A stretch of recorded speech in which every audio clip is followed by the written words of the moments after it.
मती अध्याय 6 दान ॾियण जे बारे में सिख्या। सावधान रहिजो, माण्हुनि जी वाहवाही पाइण जे लाइ तव्हां पंहिंजा धार्मिकता जा कम न कयो, छोकी अगरि तव्हां ईअं कंदव त तव्हांखे पंहिंजे स्वर्गीय पिता परमेश्वर जे तरफ़ां कुझु बि इनाम न मिलंदो। जॾहिं तव्हां कंहिंखे दान ॾियो त इन जो ढिंडोरो न पिटिजो जीअं पाखंडी प्रार्थना घरनि ऐं रस्तनि में कंदा आहिनि, ताकी माण्हू उन्हनि जी तारीफ़ कनि। मां तव्हांखे सच थो चवां कि उहे पंहिंजो इनाम पाए चुका आहिनि। पर जॾहिं तव्हां ज़रूरतमंदनि खे कुझु ॾियो त तव्हांजे खाॿे हथ खे बि इहा ख़बर न पए कि तव्हांजो साॼो हथु छा थो करे, ताकी तव्हां जेको दान ॾियो उहो गुप्त में रहे।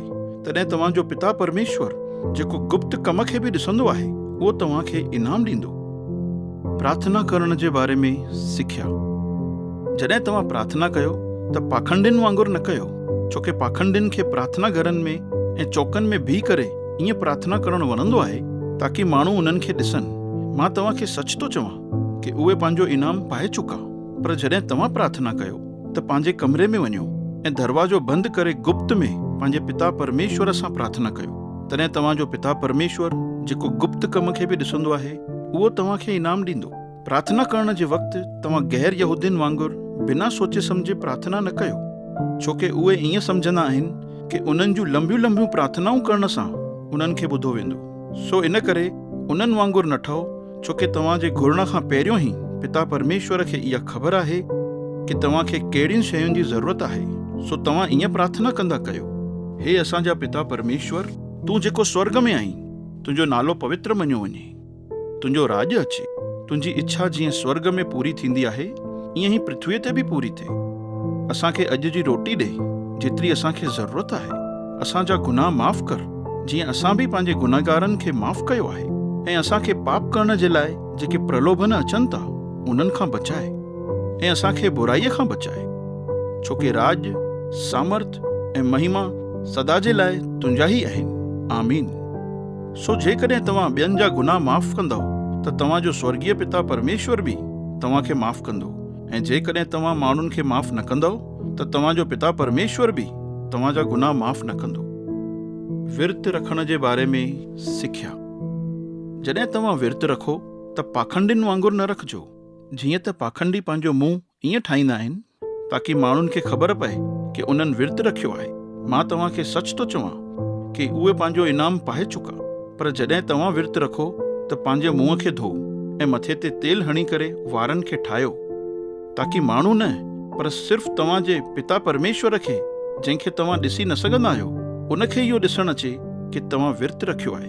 तॾहिं तव्हांजो पिता परमेश्वर जेको गुप्त कम खे बि ॾिसंदो आहे, उहो तव्हांखे इनाम ॾींदो। सचे धन जे बारे में सिख्या। तव्हां पंहिंजे लाइ इन धरतीअ ते धन जमा न कयो जिते कट ऐं कीअं उन्हनि खे नाश था करे छॾनि ऐं चोर अची करे उन्हनि खे चोरी था करे वञनि। पर तव्हां पंहिंजे लाइ स्वर्ग में धन जमा कयो, जिते न त कट ऐं कीअं उन्हनि खे नाश करे सघंदा आहिनि ऐं न ई चोर घुसी करे चोरी करे सघंदा आहिनि। यादि रखिजो कि जिते तव्हांजो धन आहे उते ई तव्हांजो दिलि बि लॻो पियो हूंदो। अखि शरीर जे लाइ रोशनी आहे। तव्हांजी अखि ॾीए वांगुरु आहे जेका तव्हांजे शरीर खे रोशनी ॾींदी आहे। अगरि तव्हांजी अखि ठीकु आहे त तव्हांजो सॼो शरीर बि रोशनीअ में आहे, ऐं अगरि तव्हांजी अखि ठीकु कोन्हे त तव्हांजो सॼो शरीर बि ऊंदाहि में हूंदो। सो जेकॾहिं तव्हांजे अंदर जी रोशनी ई ऊंदाहि हुजे त इहा ऊंदाहि केतिरी भयानक हूंदी। परमेश्वर ऐं धन जे बारे में सिख्या। कोई बि दास हिक ई वक़्त ते ॿिनि मालिकनि जी सेवा न करे सघंदो आहे। उहो या त हिकिड़े सां नफ़रत ऐं ॿिए सां प्रेम कंदो, या हिक सां वफ़ादारी ऐं ॿिए खे तुच्छ सम्झंदो। तव्हां परमेश्वर ऐं धन ॿिन्हिनि जी सेवा नथा करे सघो। इन करे मां तव्हांखे चवां थो कि जीवन जीअण जे लाइ इहा चिंता न कयो कि छा खाईंदासीं ऐं छा पीअंदासीं, ऐं न ई पंहिंजे शरीर जी कि छा पाईंदासीं। छा जीवन खाधे खां ऐं शरीर कपड़नि खां वधीक क़ीमती कोन्हे? पखियुनि ते गौर कयो, उहे न ई पोखिनि था ऐं न ई कटिनि था, ऐं न ई उहे गोदामनि में जमा कंदा आहिनि, त बि तव्हांजो पिता परमेश्वर उन्हनि खे खाराईंदो आहे। छा तव्हां उन्हनि खां वधीक क़ीमती न आहियो? तव्हां मां अहिड़ो केरु आहे जेको चिंता करे पंहिंजे जीवन जो हिकु पल बि वधाए सघंदो आहे? ऐं कपड़नि जी चिंता छो था कयो? जंगली गुलनि ते गौर कयो कि उहे कीअं वधंदा आहिनि। उहे कोई बि महिनत नथा कनि ऐं न ई माण्हुनि वांगुरु पंहिंजे लाइ कपिड़ा सुभाईंदा आहिनि। त बि मां तव्हांखे चवां थो कि राजा सुलेमान बि पंहिंजी सॼी शानो शौक़त में इन्हनि गुलनि मां कंहिं हिकु वांगुरु बि सिंगारियल न हुयो। हे अल्पविश्वासियो, जेकॾहिं परमेश्वर मैदान जी गाह खे जेका अॼु आहे ऐं सुभाणे बाहि में फिटी कई वेंदी उनखे ईअं पाराए थो त उहो तव्हांखे छो न पाराईंदो। इन करे तव्हां चिंता करे ईअं न चइजो कि असां छा खाईंदासीं, छा पीअंदासीं ऐं छा पाईंदासीं, छोकी संसार जा जेके बि माण्हू परमेश्वर खे नथा सुञाणनि उहे इन्हनि सभिनीनि शयुनि जी ई चिंता में हूंदा आहिनि। पर तव्हांजे स्वर्गीय पिता परमेश्वर खे ख़बर आहे कि तव्हांखे इन्हनि शयुनि जी ज़रूरत आहे।